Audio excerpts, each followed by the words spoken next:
just after 7. And we're on our way off out to Whitney, towards Oxford. Sun's just rising. Looks like a nice day, actually. And here we go, round Shaw's Green. See what the traffic's like today. Wow, that's unusual.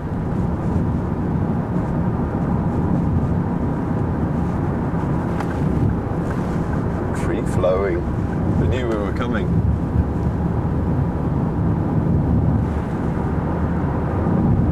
And most often when I come this way, it's going down from dual carriageway to single carriageway, usually where it starts to gum up. And here we are.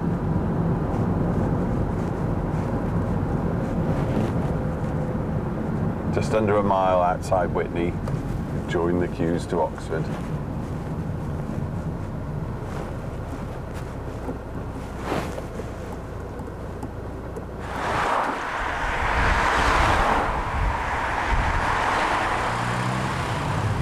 Just been overtaken by a bike, of course.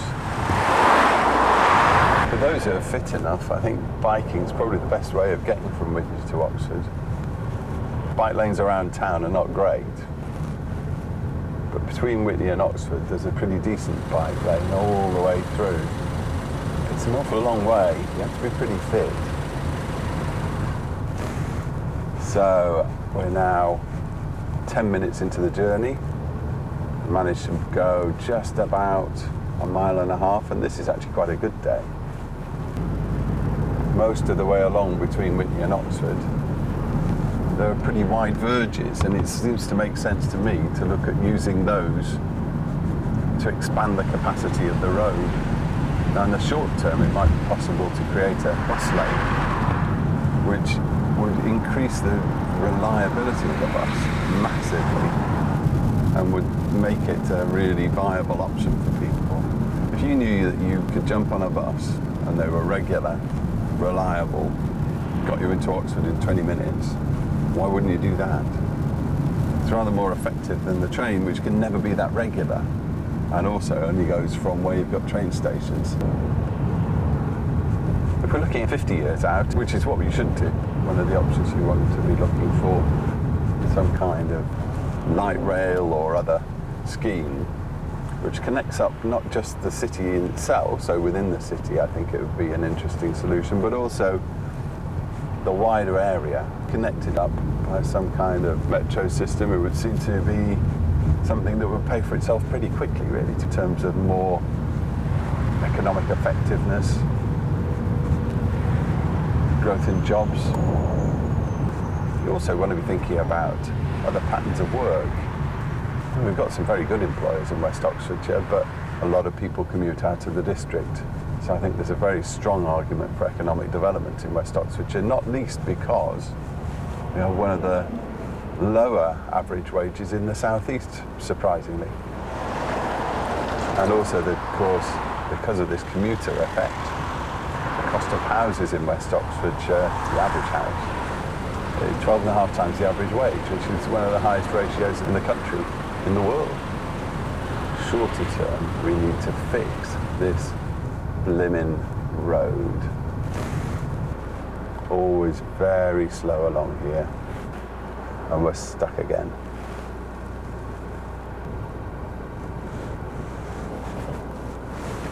You can see the traffic coming towards Whitney. It's pretty free flowing, really. It's busy, but it's not jammed up. It's completely the opposite in the evening, of course.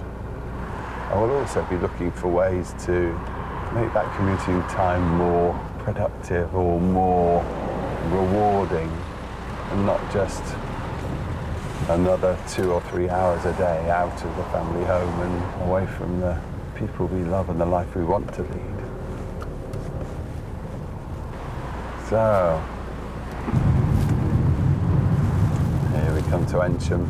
Usually this is the worst part, but it seems to be freed up today. How strange. There's more housing coming in Whitney and Carterton over the next few years. And the best guess at the moment, from those who've been doing traffic modelling at the county council, for instance, is that any of the measures that they're talking about at the moment will not significantly alleviate the current traffic, never mind the extra few thousand that will come on stream because of the new housing that's being built. It's a crazy situation that we have to rely on piecemeal funding through development for transport infrastructure. It's crackers, really. In the 90s, I was on the county council.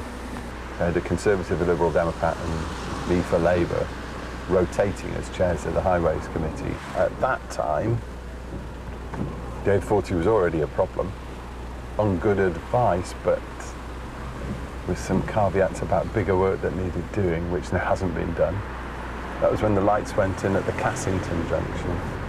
So it just shows how long it's been since the last change, which I think was those lights going in at Cassington. Nearly 20 years ago. So we're just approaching Ensham roundabout, half an hour out of Whitney on a rainy Monday morning.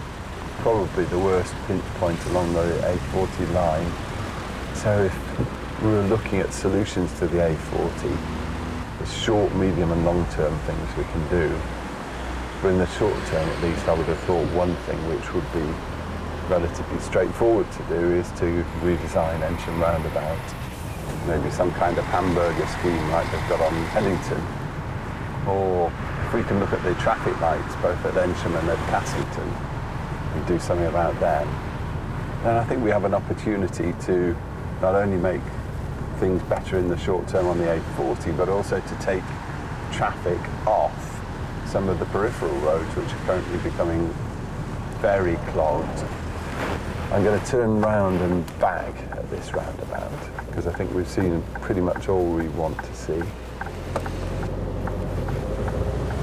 Could this be redone? This could be redesigned. The queuing down the line of the A40 is a problem as well. Look at that. Right, back to Whitney. And look at these queues. We've been in that queue for half an hour. And we're relatively clear this side. But look at those queues into Oxford. Into Oxford, of course, but also beyond Oxford. It's a big old queue, isn't it? Traffic's still stationary.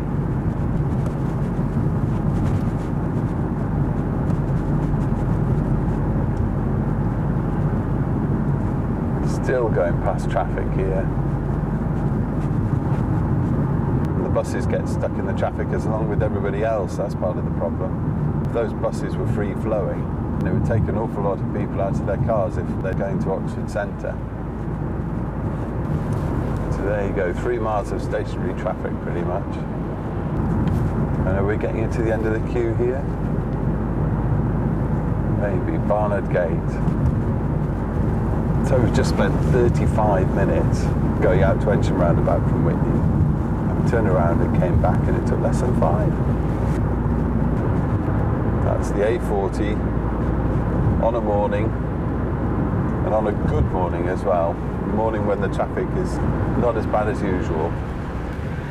What people don't realise, I think, people in power, people who don't use it every day, people who maybe live in Westminster, is that it's not just about inconvenience. It's a problem for working people, but they just have to put up with it. It affects people's lives. It's a serious stress on family lives for people who live in West Oxfordshire.